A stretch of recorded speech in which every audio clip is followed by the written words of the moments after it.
Morning. Name's Rainfall.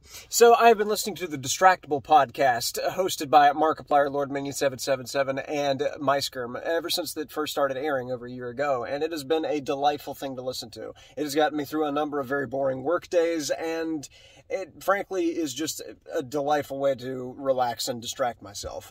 It's a zany trip into the idle minds of these three characters who have all sorts of stories to bring forth and to share with everyone about different day-to-day experiences that they've had, memories from their childhood, and all sorts of shenanigans that they've gotten themselves into. And I am a sucker for a good story. That is one of my favorite things to do. Storytelling and listening to stories, it's delightful.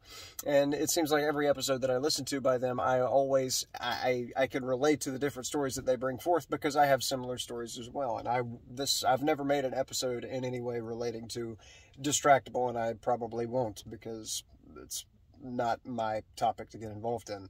But yesterday's episode, Going With Your Gut, resonated very strongly with me because the topic was going with your gut. You know, being in situations where you had a gut feeling about something and you followed your gut or you didn't follow your gut and how that played out. And I have had an experience where I went with my gut feeling. Kind of. More so, I allow my gut feeling to distract me long enough to avoid certain doom. And it's not quite as zany as, you know, somebody impaling themselves on a fence or getting married, as was presented in the podcast. But mine is dark if you really peel back the layers of it, and it's something that has stuck with me my whole life, and I'll never forget it, and I'll never do anything similar to what I was anticipating that I would be doing mere moments later. Whenever I was 15, I had a bit of a strange relationship with the husband of my aunt.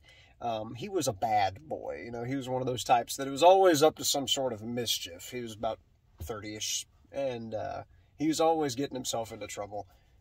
Always doing things that were slightly not in accordance with the laws of the land. And one of the things that he did was he stole a road sign.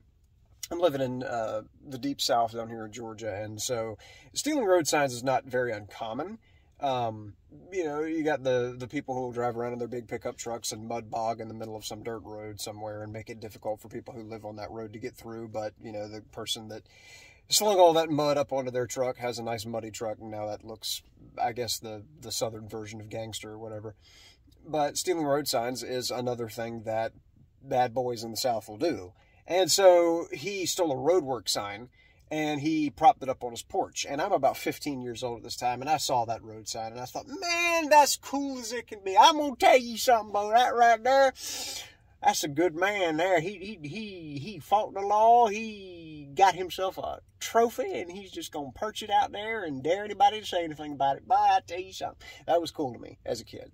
And I wanted to do that too. I wanted to get me a road sign as well. And I was at my grandmother's house, and at the end of my grandmother's street, there is a stop sign for the intersection. There's a highway that passes by there. And the only way that you would know that there is a highway there is because of that stop sign. And it's not very tall. It's on a pole that's definitely not as long as a pole for a sign that's sitting out by the interstate. So it's able to be accessed by a 15-year-old mischief-seeking boy. And I noticed that stop sign was out there, and there was nobody driving by as my grandmother's sitting out there on the patio drinking her chocolate milk and talking on the phone to somebody. And I thought, I'm going to go out there into my granddaddy's workshop. I'm going to get his socket set and his ratchet, and I'm going to take that stop sign. Because I can. Because it's cool to do. And so I went out there to the shop, and I unlocked it. I got the tools, and I went over to that stop sign. I looked behind me, and my grandmother couldn't see me because there was this big fence in the way around her yard. And I walked up to the stop sign, and just about the time I was putting on the 9/16 socket to be able to unbolt the stop sign, I started thinking, and I started feeling this sinking feeling, like, you are doing something that is illegal. It's probably a felony. I mean, this is essentially federal property. You can't just be taking these stop signs. You know better than to do this. And after I got done thinking that to myself, said, "Self, you just quiet down, all right? There's nobody around. Nobody's going to see it. Nobody's going to suspect anything. Sure, the stop sign is big and ungainly and is probably a lot heavier than it looks, and there's probably no way I'm going to be able to take this anywhere near my grandmother's house and it not get noticed and her get mad and want to put the sign back. There's no bad things that could possibly come from this. I mean, come on now. Man up. Take the sign. There's nothing, I mean, it's the gangsterest thing you could possibly do." And after myself got done rebutting myself, with what I said to myself about trying to dissuade myself said, "Self, you've got to know that this stop sign was put here for a reason, all right? There's a highway right here." And so I'm standing there doubting myself and arguing with myself over this, holding this ratchet mere 5 or 6 feet away from the stop sign. And while I'm sitting here in turmoil about what I'm about to do, this little old lady in a big-ass boxy car, like an Oldsmobile, pulls up to the stop sign and stops. And then there goes the semi-truck down the highway, right past the stop sign. And the little old lady looks to the left, and she looks to the right. And I'm standing off to the right holding the ratchet and looking at her, and she sees me, and she throws up her little hand and waves and smiles at me, and then off she goes. Having just stopped at the stop sign, now she pulls out into the intersection. I look at that plate on the back of her car. She was from North Carolina. Brand new to the area, had no idea what she was doing or where she was going.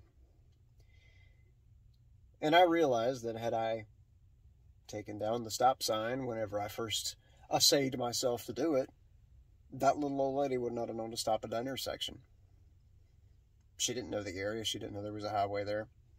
And that semi-truck would have had a very interesting new hood ornament. So I went and I put the ratchet in the socket set back and decided that, my aunt's husband's a cool guy, but I can probably pick my role models a little better.